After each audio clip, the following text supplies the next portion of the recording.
Ya, Assalamualaikum warahmatullahi wabarakatuh. Salam sejahtera bagi kita semua kepada yang terhormat Ibu Yeti Resnayanti, selaku dosen mata kuliah Kebijakan Kesehatan, juga kepada teman-teman sekalian yang hadir pada hari ini. Sebelum memulai presentasi ini, perkenalkan nama saya Mei Risma, selaku moderator yang memandu jalannya presentasi pada hari ini. Dilanjutkan dengan teman-teman dari kelompok, yaitu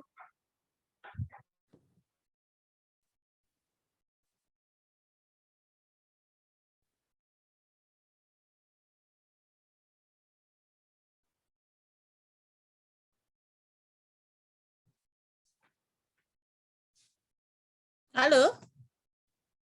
iya Ibu, share screen-nya belum muncul. Mm-mm.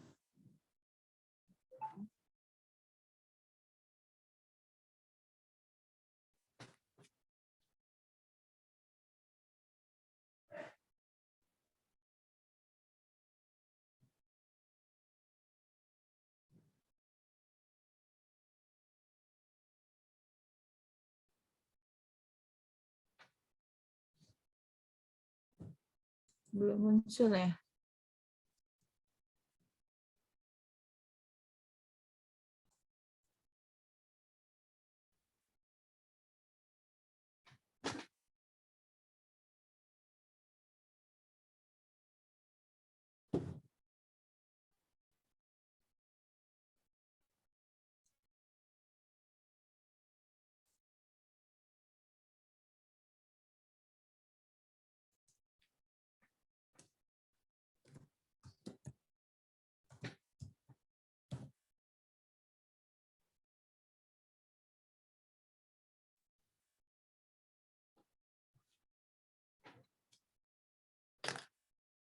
Baik, di sini anggota kelompok 6A yang pertama ada Kayla Kamila, yang kedua ada saya Mei Risma, dan yang ketiga ada Najwa Afifah.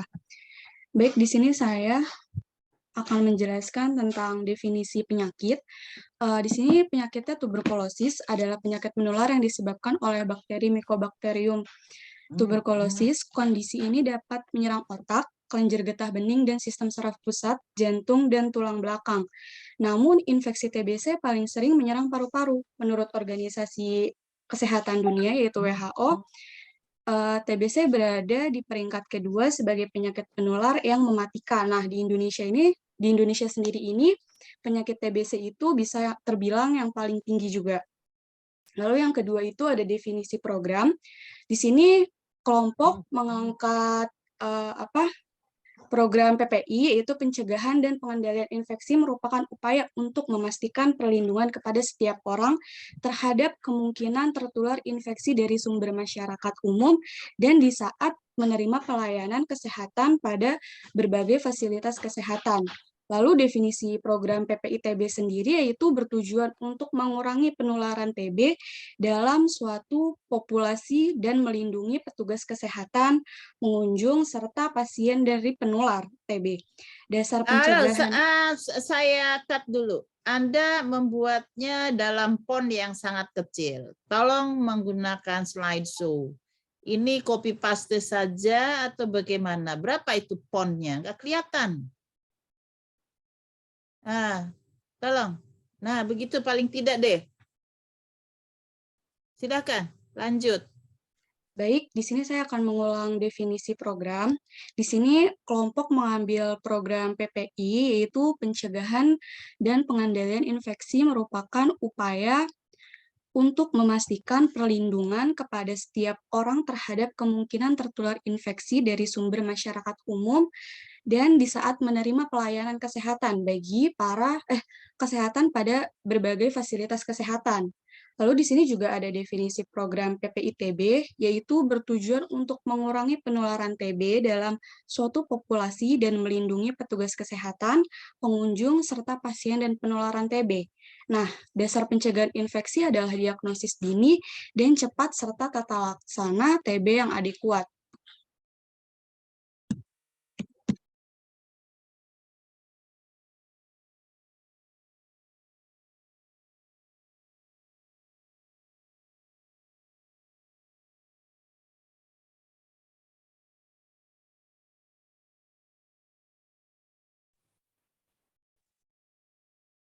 Halo? Iya, Ibu izin. Ini Kenapa? PPT-nya error, Ibu, laptopnya. Oke, coba share oleh temannya yang lain. Kan semua pegang PPT kan? Share screen oleh temannya yang lain.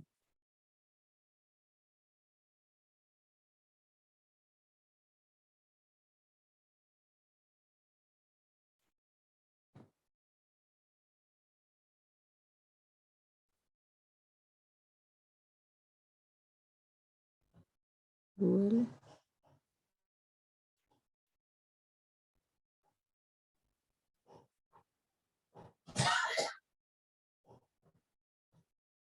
Bisa? Lanjut. Ya, baik. Selanjutnya itu ada regulasi. Yang pertama, Permenkes Coba nomor jelaskan apa yang dimaksud dengan regulasi. Ini kan kata-kata yang harus dijelaskan. Apa arti regulasi?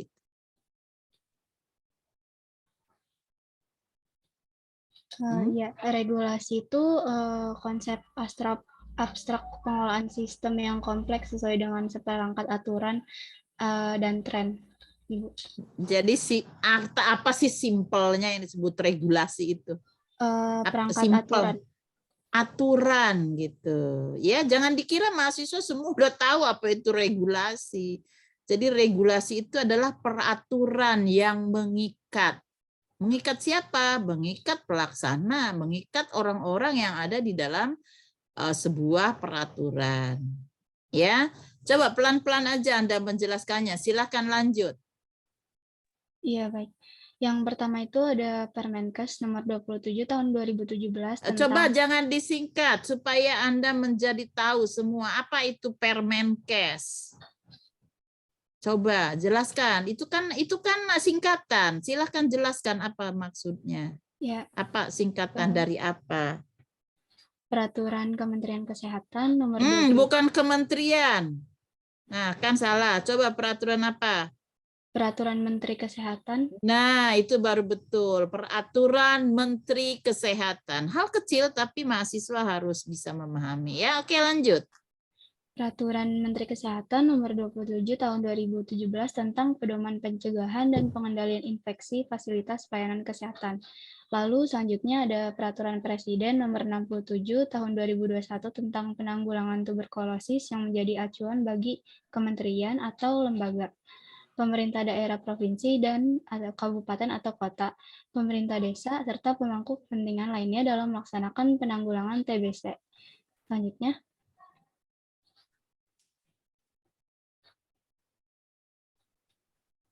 Belum pindah ya. Ini pakai temannya yang lain tadi. Oke. ya. Selanjutnya ada arah dan kebijakan program. Yang pertama itu kebijakan PPITB pada tingkat nasional. Pada tingkat ini umumnya kegiatan PPI dititik beratkan pada aspek manajerial. Pada tingkat nasional ini meliputi adanya tim koordinasi teknis pelaksanaan kegiatan PPI disertai dengan rencana kegiatan dengan anggaran yang berkesinambungan. Lalu memastikan desain renovasi fasilitas pelayanan kesehatan telah memenuhi persyaratan PPITB. Lalu melaksanakan surveillance TB bagi petugas kesehatan. Yang kedua, kebijakan PPITB pada fasilitas layanan kesehatan. Kegiatan ini berupa upaya pengendalian infeksi dengan 4 pilar, yaitu yang pertama manajerial, yang kedua pengendalian administratif, yang ketiga pengendalian lingkungan, lalu yang keempat pengendalian dengan alat pelindung diri. Lalu yang ketiga PPITB pada situasi atau kondisi khusus. Pada kondisi khusus ini, pelaksanaan pengendalian infeksi pada rutan atau lepas, rumah penampungan sementara, barak-barak militer, lalu tempat-tempat pengungsi atau asrama dan sebagainya. Lanjut. Lalu ada strategi. Penanggulangan tuberkulosis di Indonesia dilaksanakan dengan 6 strategi. Yang pertama, ada penguatan komitmen dan kepemimpinan pemerintah pusat, provinsi, dan kabupaten atau kota untuk mendukung percepatan eliminasi tuberkulosis 2030.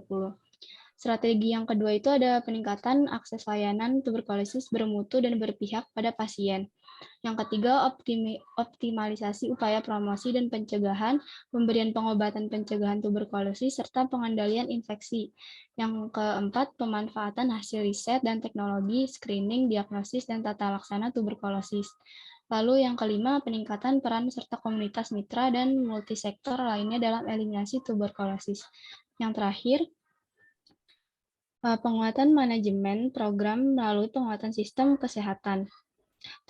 Strategi di atas ini terdiri dari 3 strategi fungsional dan 3 strategi pemungkin. Untuk yang fungsional ini di nomor 2, 3, dan 5, strategi yang bersifat teknis yang fokus pada area intervensi. Lalu untuk yang nomor 1, 4, dan 6 itu strategi pemungkin. Ini fokus pada faktor konseptual yang dapat menjadi daya ungkit ketercapaian strategi fungsional.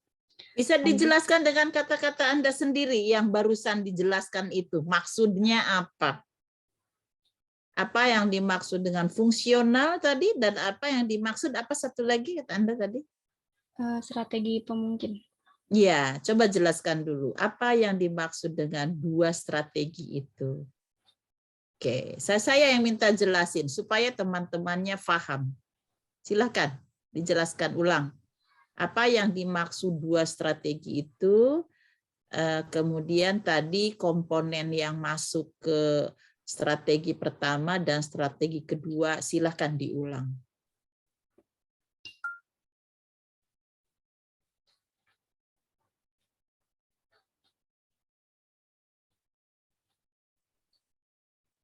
Strategi fungsional tadi ya, betul enggak? Iya, Ibu. Ya, apa yang dimaksud strategi fungsional? Strategi fungsional itu untuk meningkatkan efektivitas sebuah operasi program ini. Operasi program maksudnya apa?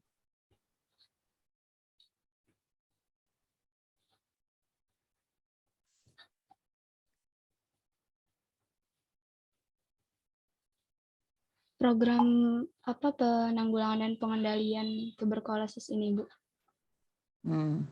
Bahasanya pakai bahasa Anda aja deh, dengan bahasa program. Apa yang Anda kuasai, apa yang Anda pahami, nggak apa-apa, sebut aja. Salah ya salah, nanti saya betulkan gitu. Tapi saya ingin tahu seberapa pemahaman Anda sebagai tim yang mempelajari ini.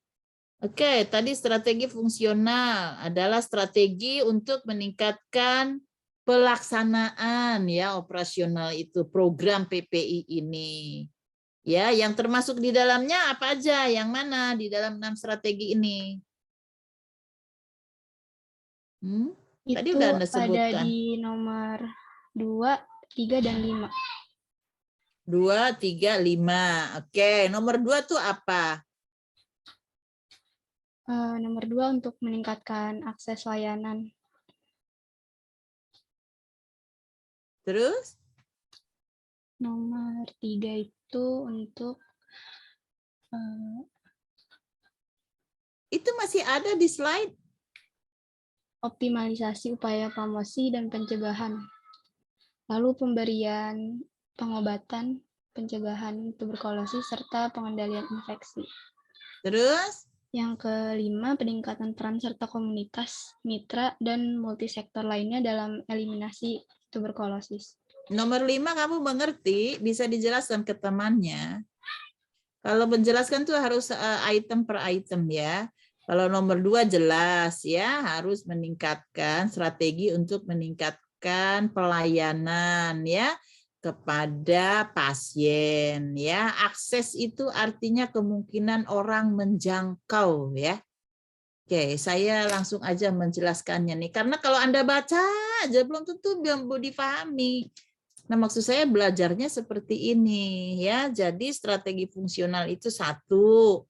Memang fungsional untuk pelaksanaan daripada program ini. Satu, pemerintah itu harus meningkatkan meningkatkan akses. Akses itu keterjangkauan. Jadi pasien-pasien tuberkulosis ini harus dengan mudah mendapatkan pelayanan. Ya, contohnya seperti apa? Misalnya di puskesmas itu gratis pelayanan pengobatan tuberkulosis. Gitu ya. Yang ketiga itu apa? Tadi dibilang optimalisasi upaya promosi dan pencegahan. Artinya harus ditingkatkan upaya-upaya untuk meningkatkan kesehatan dan juga mencegah terjadinya tuberkulosis. Itu harus ditingkatkan. Upaya promosi itu misalnya penyuluhan kesehatan kepada masyarakat. Itu harus dioptimalkan, harus ditingkatkan. Itu strateginya. Kemudian pemberian pengobatan untuk pencegahan tuberkulosis. Ya, itu juga harus ditingkatkan dan juga pengendaliannya. Bagaimana tuberkulosis ini harus dikendalikan melalui pengawasan. Nah, ini strategi agar pencegahan infeksi ini khususnya tuberkulosis ya menjadi efektif dan efisien. Ya, jadi jangan kalimat itu dibaca tapi Anda tidak paham. Ya, mempelajari program nggak bisa kata orang Sunda nololong asal dibaca, tapi nggak ngerti apa maksudnya gitu. Itu yang saya nggak mau. Anda belajar kebijakan itu step by step, word by word Anda bacanya. Apa maksudnya? Strategi 5. Peningkatan peran serta komunitas, mitra, dan sektor-sektor lainnya di dalam mengeliminasi. Mengeliminasi itu menghilangkan penyakit tuberkulosis. Jadi, strategi yang akan dipakai oleh pemerintah dan saat ini berjalan adalah meningkatkan peran serta masyarakat. Ya, ada kader-kader yang diberikan kemampuan untuk memberikan penyuluhan tentang pencegahan tuberkulosis ya.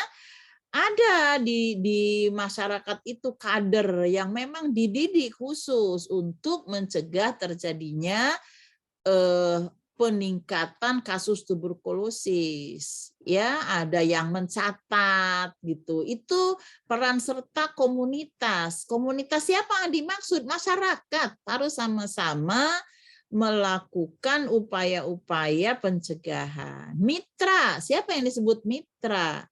Siapa menurut Anda ini maksud mitra? Coba saya tanya.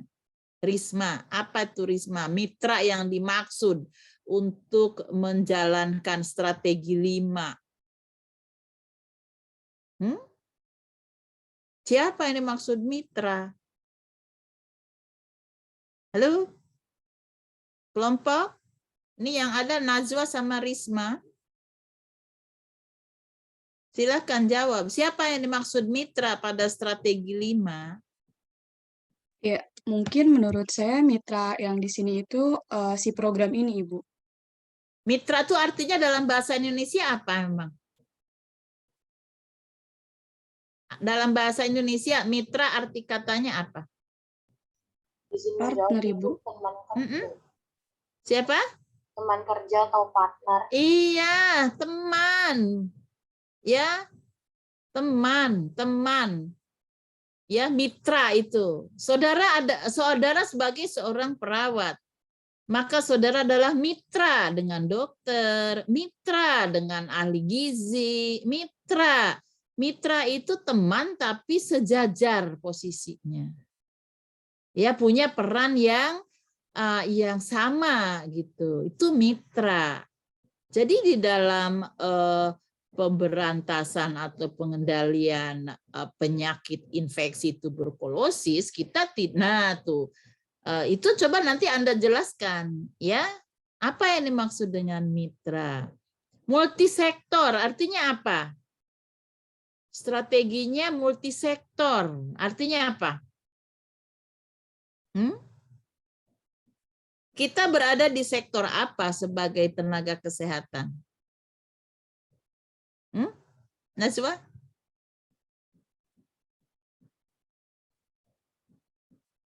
Halo? Iya Ibu, izin menjawab. Kegiatan terpadu. Terpadu sektor apa dengan sektor apa? Kita posisi, coba jelaskan yang dimaksud multisektor. Sektor kesehatan Ibu. Ya, dengan sektor apa? Multisektor itu bekerja sama antara sektor kesehatan dan nah, kan begini yang paling saya tidak suka itu seperti ini. Apa yang Anda tulis itu Anda tidak mengerti gitu. Ya, seharusnya ini dipelajari. Ini apa sih maksudnya, dicari di Google itu ada semuanya. Ya, jadi multisektor itu betul terpadu. Masalah kesehatan itu tidak bisa hanya diselesaikan oleh bidang kesehatan saja, oleh sektor kesehatan saja, itu tidak bisa. Ya, jadi kita itu harus bekerja sama secara terpadu dengan sektor lain. Kita, perawat, dokter, ahli gizi, TLM, fisioterapi berada pada sektor kesehatan. Seorang yang mengalami tuberkulosis, apakah cukup ditangani oleh sektor kesehatan? Jawabnya tidak. Harus ada sistem, sektor pemerintahan harus turut serta, sektor perdagangan harus ada, sektor ekonomi harus berkontribusi. Ya, kalau pasien-pasien tuberkulosis itu adalah pasien-pasien miskin, emang bisa dihandle sama tenaga kesehatan saja? Ya tidak. Sektor pemerintahan, sektor sosial, sektor ekonomi harus bergerak bersama untuk membangun sebuah sistem yang sinergi dalam mencegah terjadinya tuberkulosis. Begitu yang dimaksud dengan bahwa strateginya ini harus multisektor. Ya, cukup jelas? Untuk semua ya, saya tidak nanya hanya kelompok, tapi harusnya kelompok lebih depan mempelajarinya. Jelas belum untuk semua nih? Tentang strategi ini penting dipahami. Sehingga ketika saudara nanti bekerja di puskesmas, itu paham bagaimana kaitannya ke atas dalam menjalankan program ini. Oke, itu tadi adalah strategi fungsional. Ya. Oke, lanjut. Tadi satu kelompok lagi strategi apa? Namanya? Naswa? Kan dikelompokkan menjadi 2 strategi. Strategi apa dan strategi apa?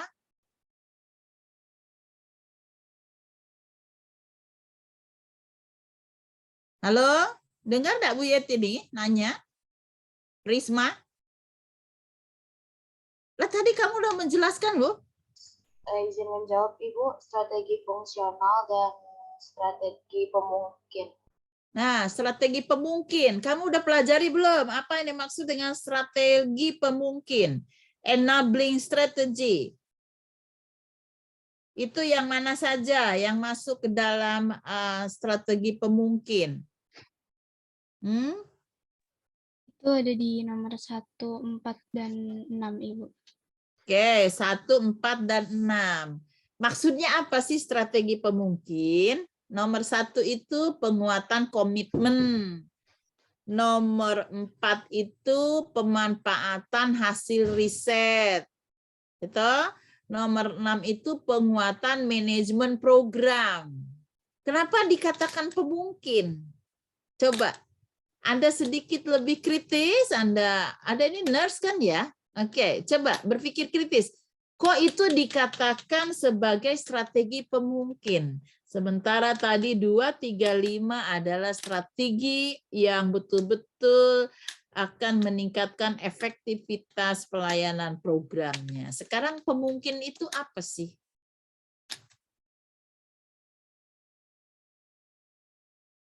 Izin Halo? menjawab. Ya, Iya, Ibu. silakan. Izin menjawab. Fungsi strategi pemungkin itu strategi yang fokus pada faktor kontekstual yang dapat menjadi daya ungkit ketercapaian strategi si strategi fungsional ini, Ibu. Ya, jelaskan dalam bahasa kamu sendiri. Saya tahu itu bahasa buku. Apa pemahaman Anda sekarang? Ngomong aja ngomong. Salah nggak apa-apa. Yang barusan kamu sebutkan itu jelaskan dalam bahasa kamu sendiri. Bahasa hari-hari lah, bahasa ngobrol dengan teman. Ayo, apa maksudnya? Itu benar, tapi maksudnya apa? Izin menjawab Ibu, jadi itu tuh poin penting yang akan melakukan perubahan gitu Bu. Jadi dia poin penting yang diperlukan untuk melakukan perubahan. Aduh, Risma tambahin. Apa maksudnya? Panjang lebar aja tuliskan. Menurut kamu apa itu?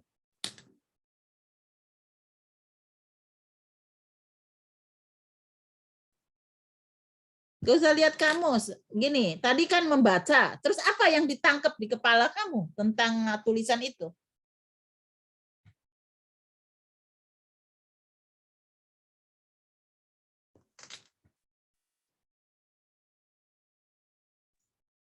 Izin menjawab Ibu, jadi kan itu tadi poin pentingnya Bu untuk melakukan perubahan. Nah, contohnya di strategi 4 ini, pemanfaatan hasil riset dan teknologi screening itu kan penting untuk jadi poin. Jadi nanti kalau misalnya udah dimanfaatin, jadi bakal dapat hasil yang ada perubahannya gitu. Oke, Risma masih mau nambahin?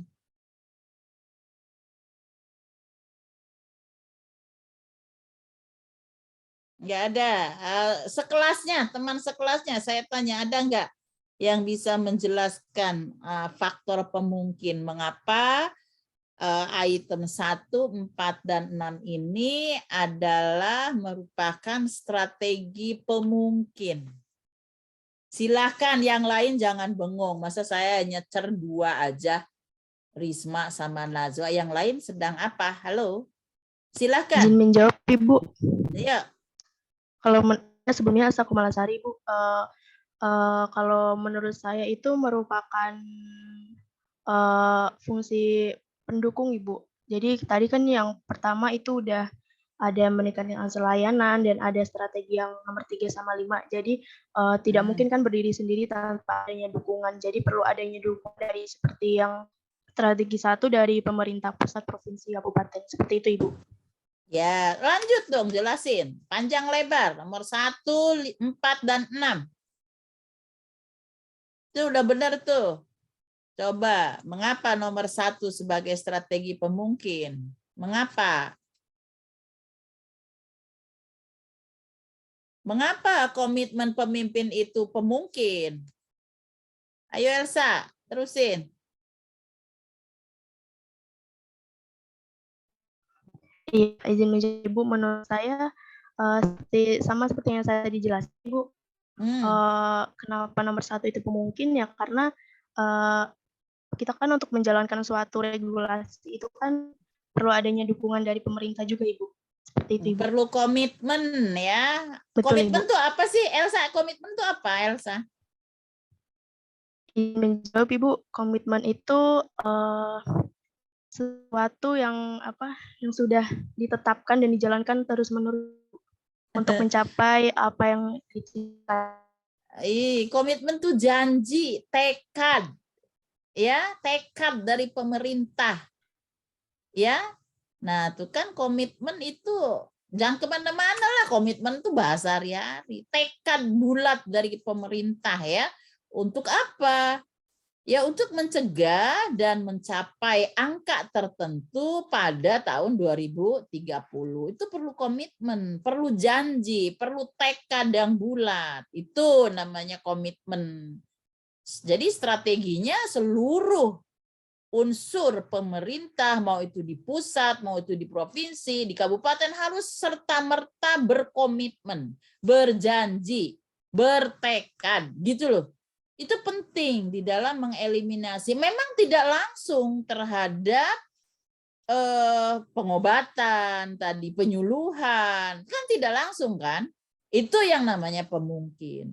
Tidak secara langsung, ya, memberikan upaya-upaya. Lah Pak Gubernur kan nggak perlu bisa memberi penyuluhan TBC kan, tapi dia harus punya komitmen bahwa di Jawa Barat tahun 2030 tidak boleh lagi ada manusia yang tertular TBC. Itu komitmen. Nah, semua ini adalah untuk memungkinkan tercapainya strategi fungsional yang lain. Jelas untuk semuanya?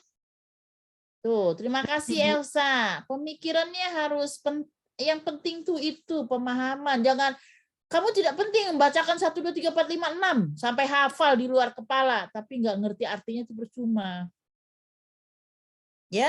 Kemudian nomor 4, hasil riset. Ya, riset tentang apa? Tentu saja hasil riset terkait dengan tata laksana tuberkulosis.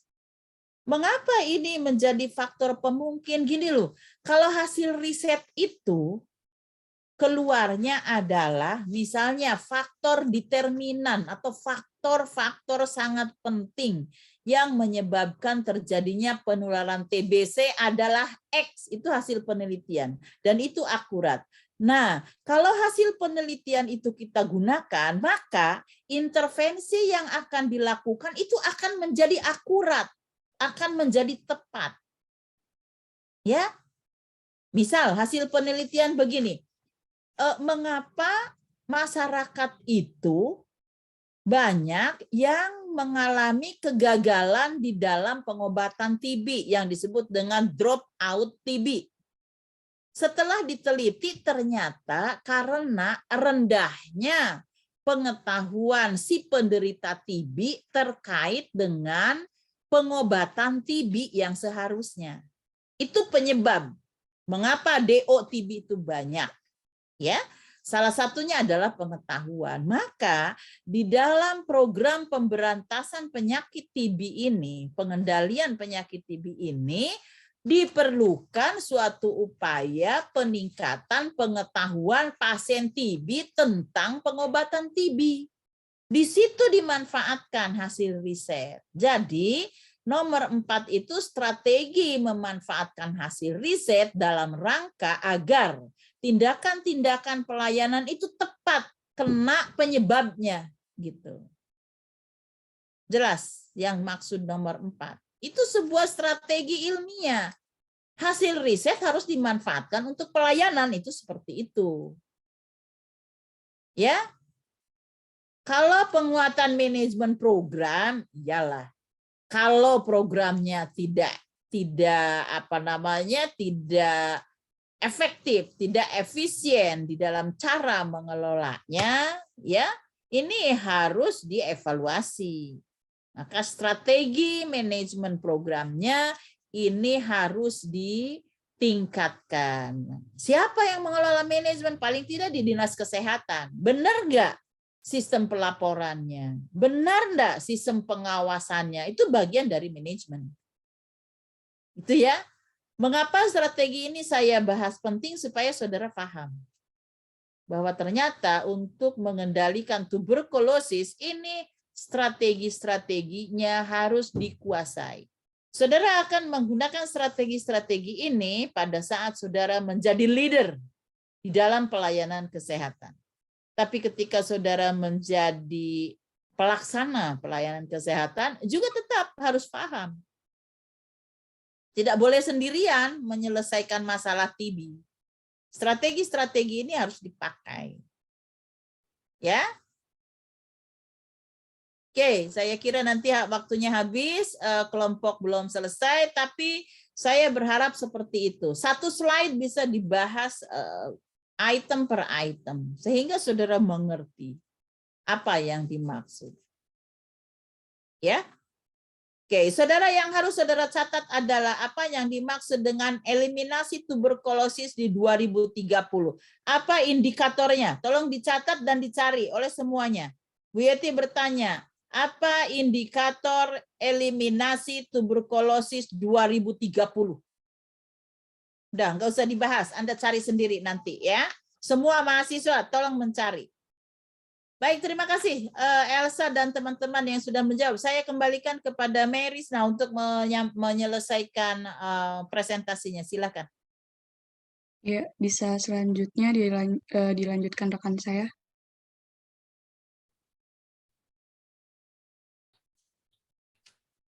Selanjutnya, peran pemangku kepentingan. Yang pertama, peran multi pihak dan lintas program. Seperti yang tadi dijelaskan, multi pihak kemitraan itu kerjasama antara dengan lingkup kesehatan. Dalam program penanggulangan tuberkulosis ini sudah digagas pada beberapa pertemuan antara lain. Yang pertama itu pertemuan konsensus nasional. Yang pertama itu pertemuan konsensus nasional penyusun strategi nasional tuberkulosis pada tahun 2020 sampai 2024 pada tanggal 15 sampai 18 Oktober 2019. Lalu pertemuan lanjutan penyusunan stranas tuberkulosis tanggal 12 sampai 15 November 2019. Untuk selanjutnya itu peran pusat. Untuk peran pusatnya itu terbagi diantaranya menetapkan kebijakan dan strategi program penanggulangan tuberkulosis ini. Lalu melakukan koordinasi dengan kemitraan untuk kegiatannya terkait di tingkat nasional. Lalu memenuhi kebutuhan obat anti TB di lini 1 dan 2. Ini kamu anggap punya PPT yang dijelaskan ini? Izin menjawab, Ibu, itu adanya di makalah.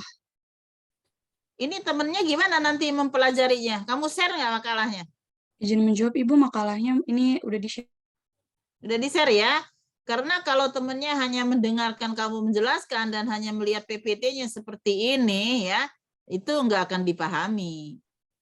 Ya, coba arahkan untuk membuka makalahnya halaman berapa gitu. Kalau kamu mau share-nya hanya PPT seperti ini, tolong beritahu temannya di halaman berapa itu adanya di dalam makalah. Ya, jadi dijelaskan. Jangan ngomong aja tapi nggak memotivasi orang untuk membaca dan memahami. Silakan dikelola dengan baik presentasinya.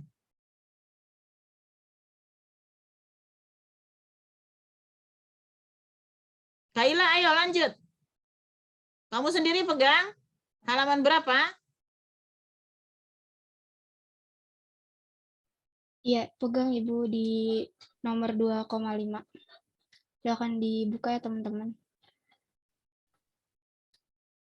Ya, selanjutnya untuk peran tingkat provinsinya, itu memastikan program tuberkulosisnya masuk dalam indikator dan renstra untuk penanggulangan tuberkulosis. Lalu memastikan pelaksanaan kegiatannya penanggulangan tuberkulosis ini oleh kabupaten atau kota melalui monitor dan bimbingan teknis. Lalu menyediakan kebutuhan perbekalan kesehatan untuk menegakkan diagnosis TB sebagai penyangga kegiatan atau buffer. Untuk peran tingkat kabupaten atau kotanya, memastikan program tuberkulosis masuk dalam indikator RPJMD dan renstra untuk... Oke, Kalia, saya hanya ingin kamu menjelaskan sampai tingkat provinsi aja, tapi apa yang dimaksud dengan indikator? Tadi yang kamu katakan harus ada di renstra, kemudian harus ada pembekalan, coba jelaskan. Dijelaskan dalam bahasa kamu sendiri, kamu pasti sudah membaca. Beritahu teman-teman, apa yang dimaksud di Pemprov itu harus ada indikator, harus ada renstra. Maksudnya apa itu? Harus masuk ke dalam renstra, gitu apa itu? Ya, izin menjawab. Untuk renstra itu rencana yang... Indikator dulu dong. Tadi kamu bicaranya indikator dulu.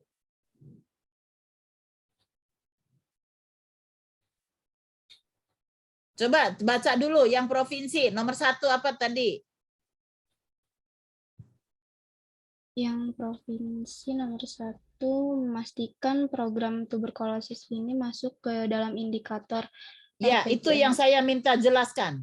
Memastikan TBC masuk ke dalam indikator dan RPJMN ya. Coba jelaskan. Bertiga tuh kalian tuh yang sudah mempelajari dari minggu lalu. Apa yang dimaksud? Paham enggak?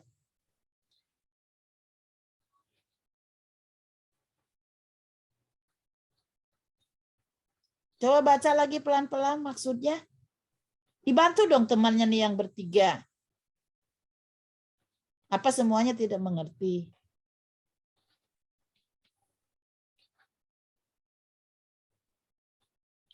Izin menjawab Ibu, indikator itu kayak menunjukkan penggunaannya itu ke suatu kondisi tertentu. Maksudnya apa? Nggak ngerti saya. Coba baca kalimatnya apa? Kalimatnya yang lengkap.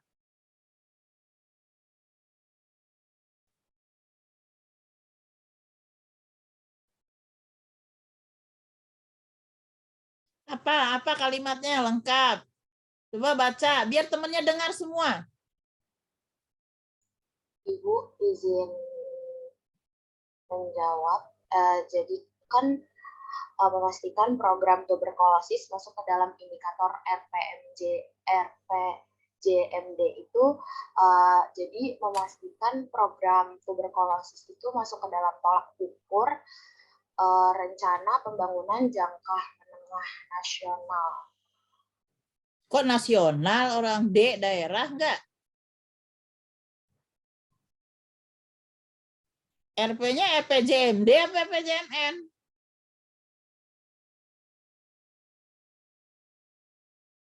Iya Ibu, maaf, daerah. Itu kamu barusan aja ya nyarinya ya? Enggak dari kemarin-kemarin ada mencari itu apa maksudnya? Hah?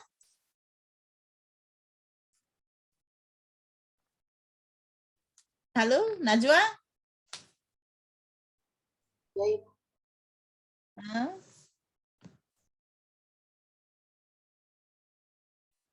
Oke, jadi gini ya Allah, ini kayaknya terlalu berat ya untuk Anda belajar beginian ya. Jadi begini, di tingkat provinsi itu kan ada pembangunan kesehatan ya. Dan pembangunan kesehatan itu ada tertuang di dalam tadi RPJMD. Tulis semuanya tuh dan cari apa yang dimaksud dengan RPJMD. Tentu turunnya dari RPJMN. Ya, kalau saya dalam bahasa saya menjelaskan kepada saudara, di setiap provinsi itu punya tugas melakukan pembangunan kesehatan. Ya. Nah, setiap pembangunan kesehatan itu kan harus jelas tercapai tidak membangun sesuatu itu. Nah, itu kan harus ada ukurannya. Ya, itu yang dimaksud dengan indikator. Indikator capaian. Ya, jadi kalau saudara nanti ada di puskesmas, saudara juga harus tahu indikator capaian pelayanan TB itu apa. Biasanya dalam bentuk angka, misalnya. Terjadinya penurunan angka kejadian tuberkulosis dari yang tadinya setiap 13 orang ada 1 yang tuberkulosis, kemudian indikator di tahun 2024 itu dari yang tuberkulosis itu hanya 1 orang dari 100 orang. Yang tadinya 1:13 menjadi 1:100. Itu salah satu indikator. Ya, ngerti nggak? Tahun 2020, 1 dari 13 orang mengalami tuberkulosis. tahun 2024 kita akan katakan berhasil apabila hanya 1 orang dari 100 orang. Ya, 1 orang saja yang tuberkulosis dari 100 orang. Artinya kan menurun itu. Betul nggak? Mengerti tidak? Itu indikator. Indikator itu petunjuk bahwa pembangunan ini mencapai hasil. Tapi apa hasilnya? Nah, itu indikator. Nah, indikator itu harus masuk ke dalam perencanaan yang 5 tahunan. Renstra atau enggak Renstra apa? Renstra itu rencana strategis yang direncanakan oleh setiap provinsi setiap 5 tahun. Ya, makanya tadi Anda kan melihat tuh dari tahun berapa sampai 2024 itu kan 5 tahunan. Kalau Anda mendengar Renstra adalah rencana kegiatan selama 5 tahun. Jadi setiap provinsi harus membuat indikator capaian di dalam pembangunan kesehatan selama 5 tahun. Ya, indikator itu biasanya dalam bentuk angka. Kalau itu angka kejadian, biasanya kita ingin mencapainya dia menjadi sedikit gitu. Tapi kalau cakupan, misalnya cakupan imunisasi BCG gitu, itu harus meningkat. Ya.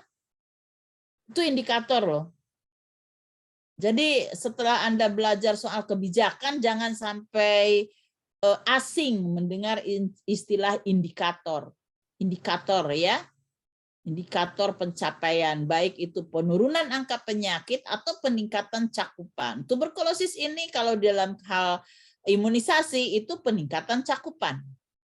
Kalau dalam hal kejadian penyakit, penurunan angka kejadian. Itu indikator. Dan itu yang diminta dimasukkan di dalam RPJMD.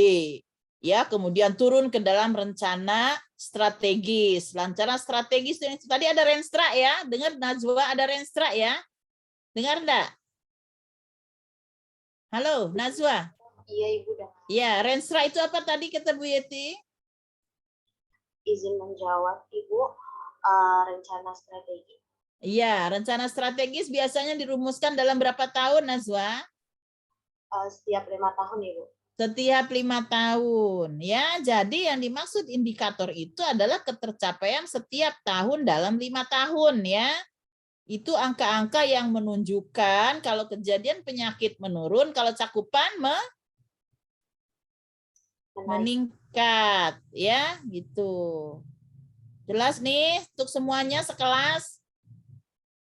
Ya, jadi jangan hanya membaca yang dimaksud itu apa. Cukup, mau itu di tingkat provinsi, mau itu di tingkat kabupaten kota, ataupun sampai ke desa, semuanya itu harus punya peran seperti itu dan pekerjaannya seperti apa. Ya, jadi di seluruh Indonesia ini harus bergerak melalui strategi-strategi dan peran-peran para pemangku kepentingan di dalam rangka menangani penyakit tuberkulosis. Ya, Anda harus tahu penyakit tuberkulosis ini Indonesia juara nomor 2 sedunia. Disorot kita itu oleh negara luar. Karena angka tertinggi kedua setelah India, tuberkulosis ada di Indonesia. Itu penyakit yang betul-betul memalukan ya.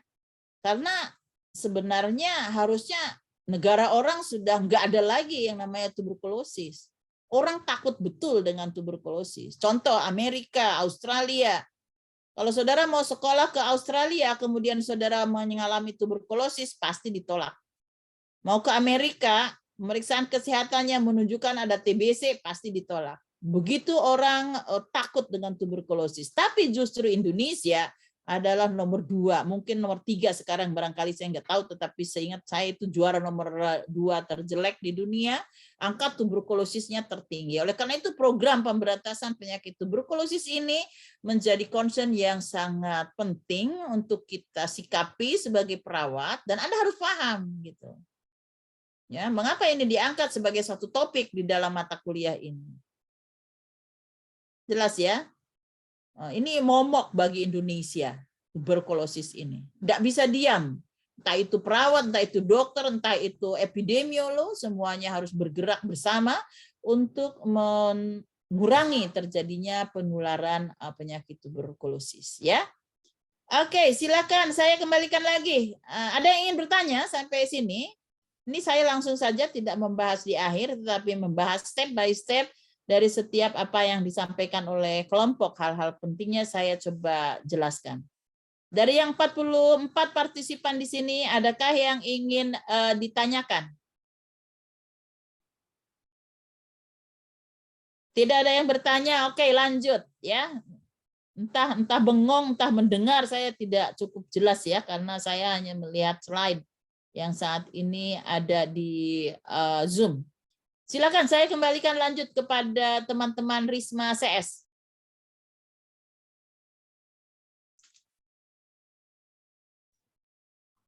Di sini ada isu pelaksanaan kebijakan yang kelompok kita ambil. Jadi ada isunya itu dengan dukungan dari koalisi organisasi profesi untuk tuberkulosis atau COVID-TB yang terdiri dari perwakilan 19 organisasi profesi dan 4 asosiasi fasilitas kesehatan. Kampanye bersama #pemeriksaan batuk periksa TBC ini akan menyebarkan pesan tentang gejala TBC serta memperkuat peran tenaga kesehatan swasta dan fasilitas kesehatan dalam manajemen kasus TBC di Indonesia. Bisa nggak kamu nggak jangan baca, tapi apa sih dari bacaan ini apa gitu loh? Saya nggak suka Anda membaca begitu. Anda kan udah baca tuh satu kotak itu, coba simpulkan apa maksudnya? Apa maksudnya itu? Apa yang ingin kamu ceritakan dari slide itu? Jangan baca. Silakan. Setelah kamu membaca 2 paragraf ini, apa kesimpulan yang ada di kepala saudara? Itu yang bagus belajar dan presentasi. Silakan. Tuh, kalau saya tanya kamu diam, berarti memang belum dibaca ya. Dan kamu belum mengerti inti daripada itu gitu. Saya kok heran kalau ditanya apa isinya malah bengong gitu.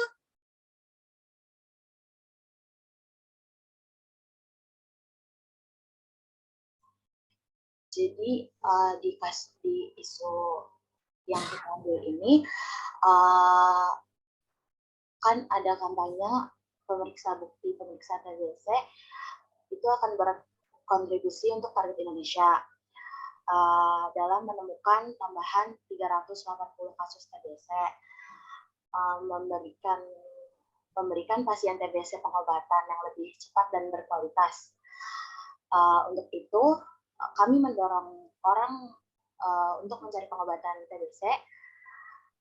Setiap kali orang mengalami gejala itu, memastikan jadi orang yang udah mengalami itu kita pastikan perawatan TBC itu dapat dia dapatkan tanpa ada gangguan fasilitas kesehatan di Indonesia. Terus Direktur Jenderal Pencegahan dan Pengendalian Penyakit ini itu ada organisasi profesi Indonesia atau Kopi TB, terus ada Muhammadiyah dan Ikatan Kesehatan Masyarakat Indonesia atau IAKMI.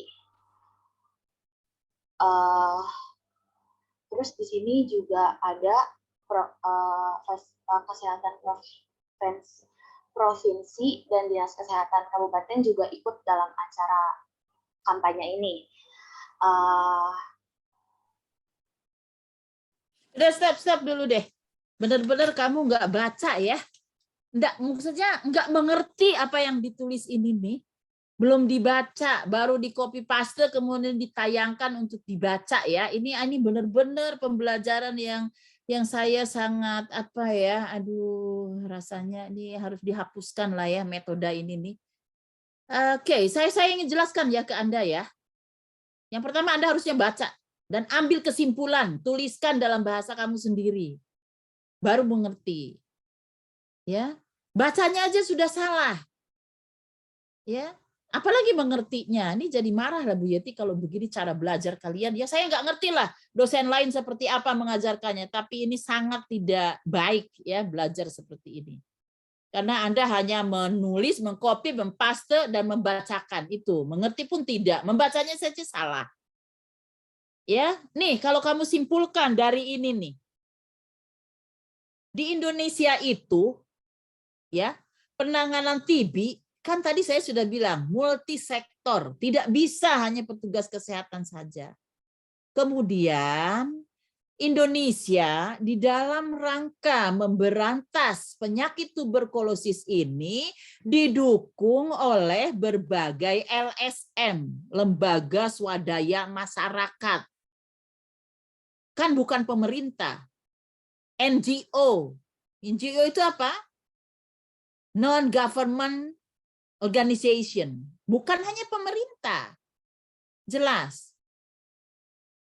Salah satu NGO yang mendukung pemberantasan tuberkulosis itu tuh yang namanya Kopi TB. Apa itu Kopi TB? Koalisi Organisasi Profesi untuk Tuberkulosis. Siapa saja itu isinya di dalamnya. PPNI sebagai organisasi profesi perawat se-Indonesia itu ada di dalam Kopi TB. Ya, di situ berbagai organisasi profesi kesehatan ada di dalamnya. Ya, ada IAKMI. IAKMI bukan Muhammadiyah ya, kamu tadi salah. IAKMI itu Ikatan Kesehatan Masyarakat Indonesia, Ikatan Ahli Kesehatan Masyarakat Indonesia. Muhammadiyah, oke, banyak organisasinya. Kamu jangan satukan Muhammadiyah, IAKMI gitu. Berarti kamu nggak ngerti apa itu IAKMI juga. IAKMI dengan Muhammadiyah dua organisasi yang berbeda, dua LSM yang berbeda. Ya, PPNI ada di dalamnya. Muhammadiyah dengan berbagai kelembagaannya ada di dalamnya. Maras itu apa tuh? Ya, ada DHSM itu apa? Jadi ini sekali lagi ingin menjelaskan bahwa dalam rangka pemberantasan penyakit tuberkulosis paru, pemerintah mendapat dukungan dari berbagai organisasi non-government, LSM. Gitu. Apa yang dilakukan? Ya, salah satu yang dituju itu adalah pelayanan oleh tenaga kesehatan yang di swasta. Bukan hanya perawat-perawat yang pegawai negeri yang harus memberantas tuberkulosis. Semua perawat, baik yang bekerja di sektor swasta maupun di negeri, bergabunglah mereka di dalam koalisi ini. Jadi koalisi ini ya sekali lagi membantu mendukung pemerintah di dalam penanganan tuberkulosis. Membantunya dalam bentuk apa? Tuh.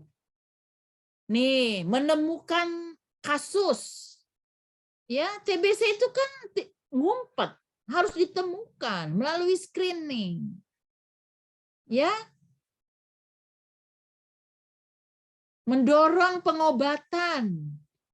Ya, mengeliminasi drop out TB gitu. Tapi inti daripada judul kalian itu sebenarnya ingin menyampaikan itu tadi. Banyak LSM yang mendukung pemerintah di dalam mengeliminasi TB ya agar tercapai target pada 2030 menjadi 65 per 100.000 orang. Artinya hanya 65 orang saja yang TBC dalam 100.000 penduduk Indonesia. Tuh yang tadi saya suruh cari itu. Yang tadinya tahun 2024 targetnya 190 per 100.000 menjadi 65 per 100.000 pada akhir 2030. Jangan lupa catat itu, nanti keluar di ujian. Ya.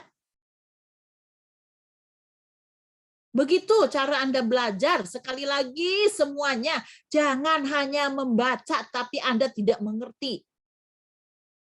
Percuma sekali belajar seperti Anda tadi.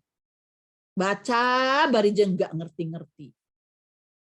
Ya, gak usah banyak-banyak yang dipelajari itu. Dikit tapi mengerti. Tolong banget ya. Ini Anda belajar kebijakan harus banyak baca kamus juga. Ya, di mana kamusnya ada ya. Di Google saja tanya apa itu maksudnya gitu. Oke, tolong ini kelompok lain nanti deh yang presentasi dengan saya. Saya nggak mau banyak-banyak, cukup 5-6 slide tapi jelaskan seperti tadi deh untuk program yang lainnya. Rasanya saya masih punya mahasiswa untuk program lainnya nih. Cara belajarnya tidak mau saya seperti ini. Kenapa? Anda jadi tidak paham. Sayang waktu loh. Sayang waktu 100 menit just to read. Tapi tidak bagaimana menjelaskannya. Oke, tolong kelompok sekali lagi pahami. Ya. Kita akan bisa presentasi memberi penjelasan kepada orang lain apabila kamu paham. Intinya saja, jangan sekali-sekali membaca tanpa mengambil sebuah resume dari apa yang kalian baca. Ini bukan hanya untuk kelompok, ini pembelajaran untuk semuanya. Dengarkan yang saya sampaikan, bagaimana kalian harus merubah cara belajar. Apalagi belajar tentang kebijakan kesehatan. Ya. Oke, slide selanjutnya silakan. Faktor yang mempengaruhi Mempengaruhi apa? Jelaskan dulu mempengaruhi apa ini? Mempengaruhi pelaksanaan kebijakan program pemerintah tuberkulosis, Ibu. Bacanya yang lengkap. Faktor yang mempengaruhi apa gitu? Kalau membaca slide ya. Kalau membuat slide. Lanjut. Judulnya dulu. Bacakan yang betul. Faktor yang mempengaruhi pelaksanaan kebijakan program pemerintah tuberkulosis itu ada rendahnya tingkat pendidikan. Jadi kalau rendahnya tingkat pendidikan itu dapat berpengaruh pada pemikiran orang dewasa. Hal ini itu dapat menjadi hambatan terkait pemberian informasi atau sosialisasi penyuluhan TBC. Terus ada kurangnya kesadaran dan pemahaman masyarakat akan bahayanya TB. Jadi kayak masih banyak masyarakat yang belum, masyarakat umum yang masih kayak masih bersin sembarangan, kayak kan kita nggak tahu nih yang bersin itu punya penyakit apa. Nah itu tuh dia masih belum tahu tentang itu. Terus ada mobilitas penduduk. Jadi hubungan antara penyebaran TB itu merupakan hubungan yang bisa dibilang nyata atau ada gitu. Kalau misalnya dari tadi lewat dari bersin itu tuh kita bersin terus samping kita kena itu bisa jadi tertular. Itu yang dinamakan hubungan yang nyata. Terus ada semakin berkembangnya teknologi informasi. Berkembangnya teknologi selain memiliki dampak positif, banyak juga pengaruh buruknya dari pengembangan teknologi. Dengan dikembangkannya teknologi, orang bisa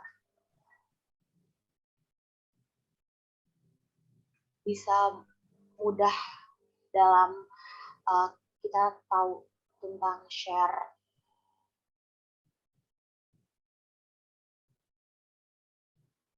tentang kayak dampak-dampaknya tuberkulosis. Bisa next slide. Upaya atau dukungan terhadap program pemerintah dalam perancangan dan pengendalian penyakit menular langsung TB. Jadi pemerintah luncurkan peraturan presiden nomor 67 tahun 2021 tentang penanggulangan TBC. Kemenko PMK itu adalah kementerian Koordinator Bidang Pembangunan Manusia dan Kebudayaan Republik Indonesia. Sebagai wujud nyata komitmen di dalam upaya percepatan penanggulangan tuberkulosis atau TBC untuk mencapai target eliminasi TBC pada tahun 2030. Pemerintah resmi meluncurkan Peraturan Presiden Nomor 67 Tahun 2021 tentang penanggulangan TBC. Next. Nah, ini peran perawat terhadap program pemerintah dalam pencegahan dan pengendalian penyakit menular langsung atau TB itu adalah perawat melakukan penyuluhan kepada masyarakat dan mengajarkan cara melakukan etika batuk. Jadi kayak untuk mencegah terjadinya penularan lagi. Terus perawat melakukan edukasi kepada masyarakat mengenai bahayanya penyakit TB. Jadi kayak kita mengedukasi gimana bahayanya penyakit TB agar yang kita lebih aware gitu.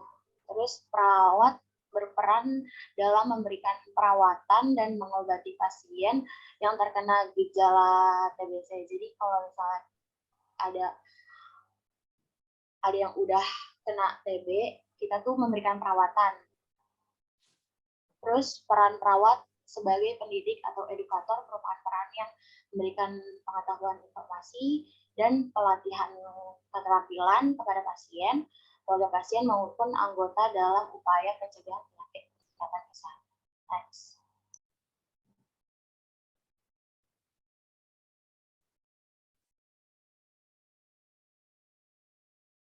Oke, silakan, masih ada waktu di diskusi masih sampai waktunya kan 11.40 ya. Silakan dipandu diskusi.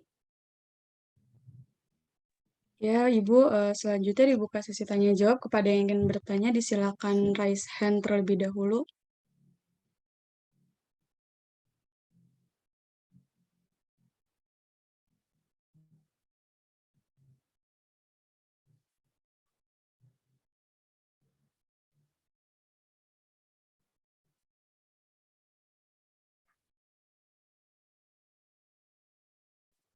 Jangan terlalu lama vakum, ayo.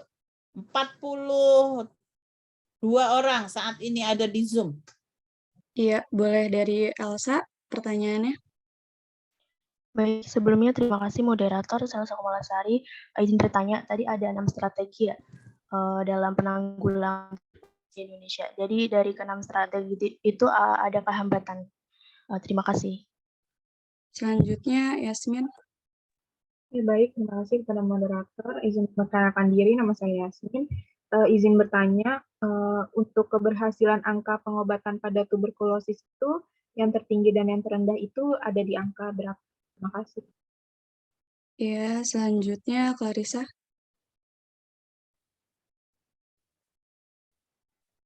Ya, izin masuk moderator. Tadi kan di PPT bagian faktor yang mempengaruhi tuberkulosis kan ada rendahnya tingkat pendidikan sama semakin berkembangnya teknologi informasi. Boleh dijelaskan kembali nggak dari kedua pengaruh tersebut, apa hubungannya dan kenapa bisa mereka menjadi faktor tuberkulosis tersebut? Terima kasih. Ya, selanjutnya Eliza. Ya, sebelumnya izin masuk moderator, saya Nur Eliza Putri ingin bertanya, terdapat tadi di PPT itu kan ada strategi program tuberkulosis nasional ya, yang dimaksud dengan 6 strategi yang terdiri dari 3 strategi fungsional dan strategi pemungkin itu bagaimana ya menurut kelompok? Terima kasih. Oke, sebentar. Kalau yang bertanya barusan terakhir itu, kamu jam berapa masuk ke Zoom ini? Dari Elisa? awal, dari awal. Bu. Ya. Tadi tidak mendengarkan penjelasan saya panjang lebar tentang dua hal itu. Sudah mendengarkan, Ibu. Saya. Jadi yang ditanyakan sekarang apa? Bertanya menurut kelompok, Ibu. Kenapa bertanya lagi itu? Kamu nguji kelompok atau memang kamu tidak mengerti?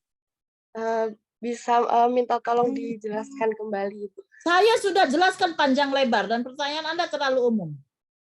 Menunjukkan bahwa Anda tidak hadir di sini ketika saya menjelaskan, memberikan contoh tentang strategi fungsional dan strategi pemungkin. Lebih dari 10 menit saya menjelaskan. Dan sekarang Anda bertanya lagi.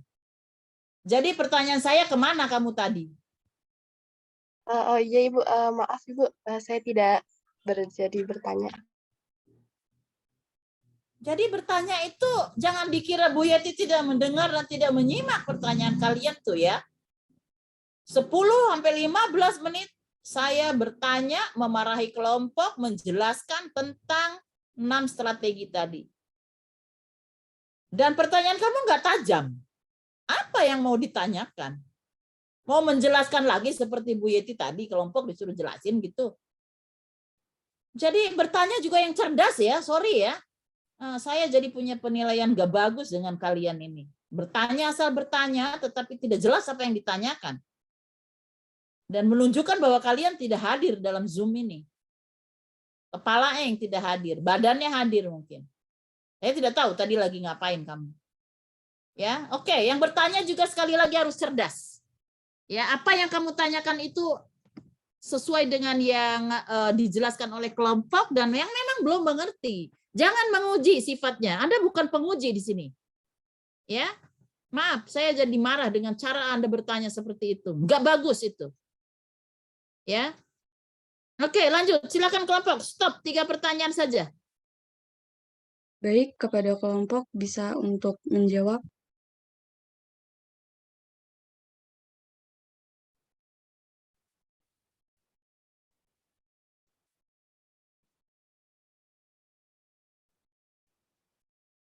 Pertanyaan nomor 1 dari Elsa juga terlalu luas. Apa hambatan dalam pelaksanaan 6 strategi?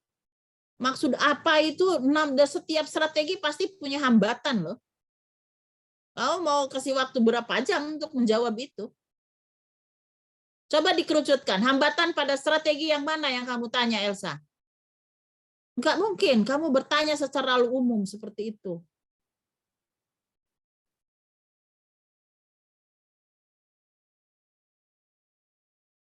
Ya, baik Ibu, di sini saya akan menjawab pertanyaan dari Clarissa.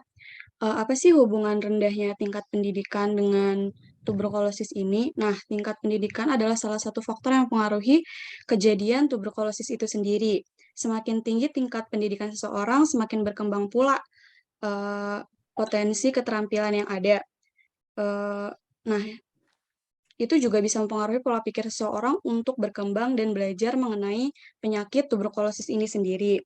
Hal ini dikarenakan tingkat pendidikan yang lebih tinggi dapat mudah menyerap berbagai informasi mengenai penyakit tuberkulosis itu sendiri, baik dari pencegahan maupun pengobatan.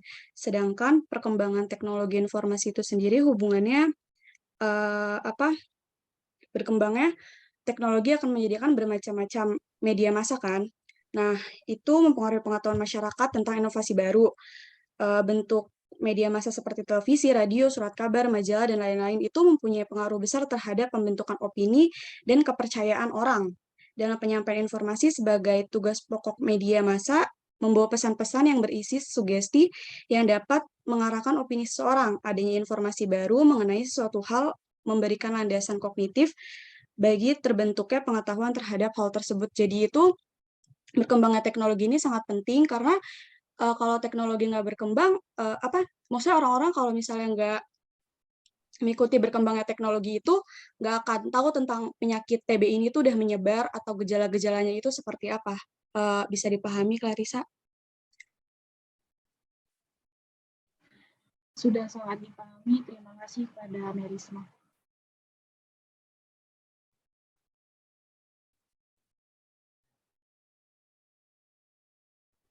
Izin masuk moderator.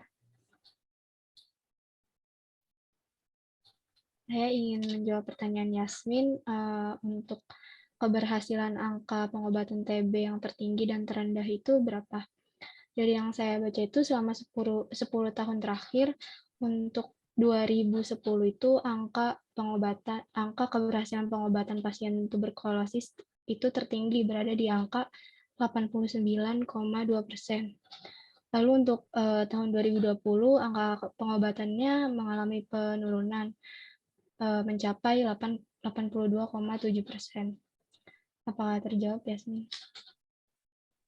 Sudah, terima kasih. Izin masuk moderator. Iya, Ya, mohon maaf tadi saya Elsa Kumalasari izin mengerucutkan pertanyaan saya tadi. Tadi yang saya ingin tanyakan itu hambatan dari akses layanan, maksudnya peningkatan akses layanan tuberkulosis itu dan penguatan komitmen dan kepemimpinan. Hambatannya seperti apa? Seperti itu, terima kasih. ya. Baik, untuk kelompok, disilakan untuk menjawab. Izin menjawab pertanyaan dari Elsa. Jadi menurut kelompok itu hambatannya dari segi pendanaan untuk program tuberkulosis masih kurang memadai yang disebabkan oleh keterbatasan anggaran dari pemerintah daerah dan pendanaan program tuberkulosis yang masih bergabung dengan program penyakit menular lainnya. Terus juga ada pelayanan untuk mencegah tuberkulosis ini belum tersebar merata di daerah-daerah terpencil dikarenakan susahnya akses. Terima kasih, itu jawaban dari kelompok 2. Dari kelompok 6. Ya, baik, demikian presentasi dari kelompok 6A. Mohon maaf jika ada kekurangan. Untuk dimengerti, untuk selanjutnya saya serahkan kepada Ibu Yeti. Terima kasih.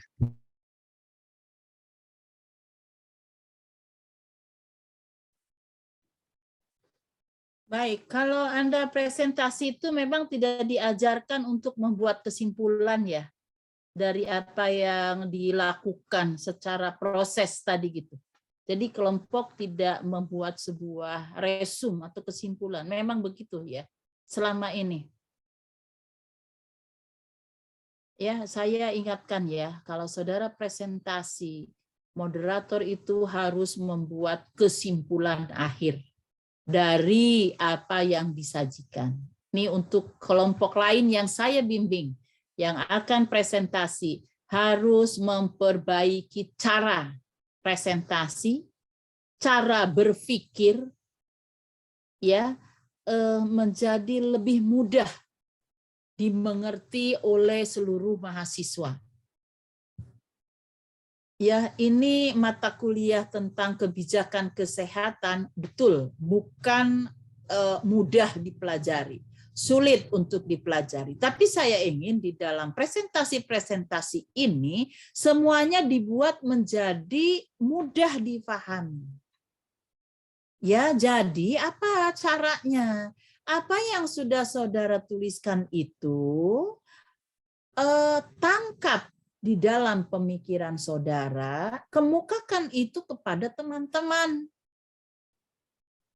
Jangan mengemukakan hanya kalimat-kalimat yang tertuang di dalam program yang dituliskan oleh Kementerian Kesehatan. Percuma, ya, tidak akan dimengerti.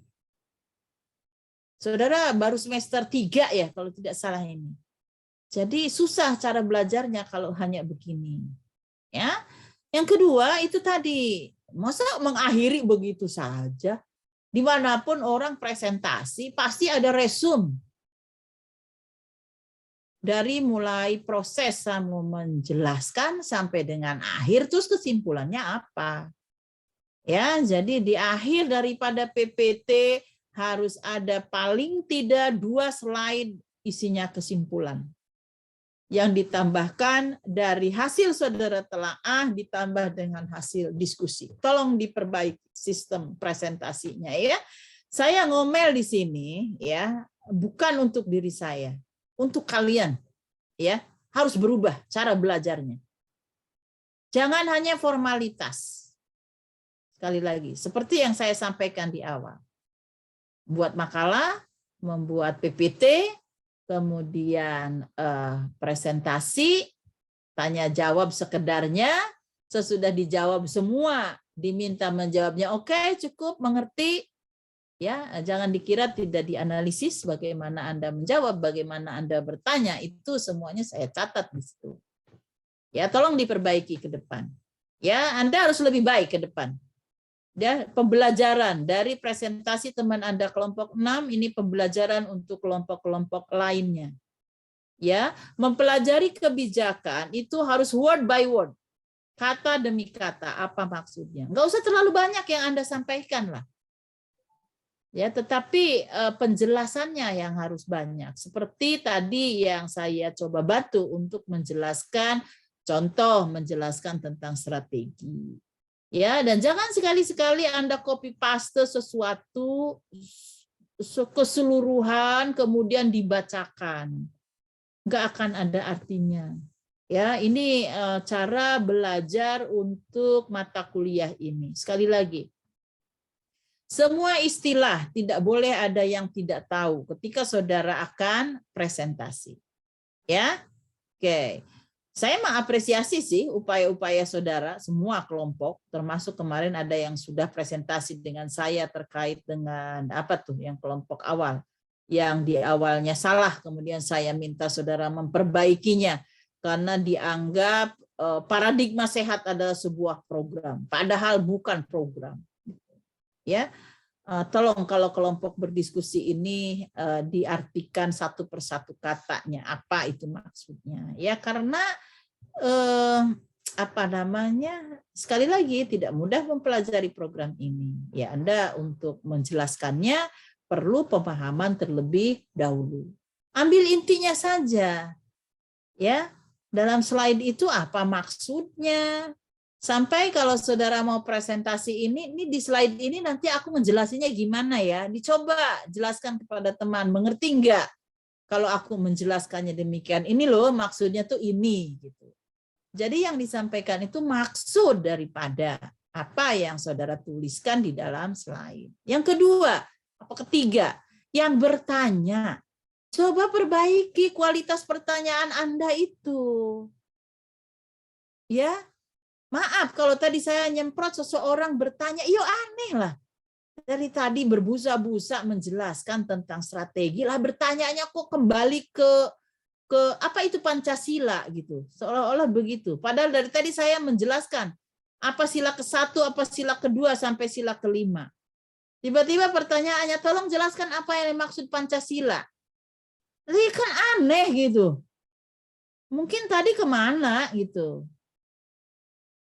Ya, jadi kalau mau bertanya itu harus spesifik. Kalau bertanya hambatan pada strategi yang mana? Karena semua strategi pasti ada hambatannya. Jadi bertanya itu yang masuk di akal lah. Dan jangan sekali-sekali bertanya apa yang sudah dijelaskan dosen, kecuali bertanyanya ke dosen. Dari tadi yang Ibu jelaskan, saya belum mengerti item tentang ini, itu boleh. Itu pokoknya nanyanya apa itu Pancasila, ya salah lah. Jadi memancing argumen saya, ini ngerti nggak sih mahasiswa ya? Ada nggak tadi ketika Anda di situ? Ya, oke, tolong perbaiki, semuanya perbaiki strategi ini. Anda masih punya kesempatan banyak untuk memperbaiki diri sendiri dan kelompok Anda dalam belajar. Masih semester 3 mungkin sekarang ini. Masih panjang perjalanan dan kualitas Anda di dalam presentasi, dalam diskusi, dalam bertanya, di dalam membuat PowerPoint, menyimpulkan isi PowerPoint itu perlu perbaikan semuanya. Tolong ini dijadikan pelajaran. Dari kelompok 6 kita belajar untuk kedepannya. Ya, terima kasih kepada kelompok 6 yang telah berusaha menjelaskan dan membuat PPT-nya. Tetap saya memberikan penghargaan atas upaya saudara. Hanya saja jadikan ini pembelajaran untuk seluruh mahasiswa yang hadir di dalam Zoom ini pada pagi sampai dengan siang hari ini. Baik, terima kasih. Silakan di screenshot terlebih dahulu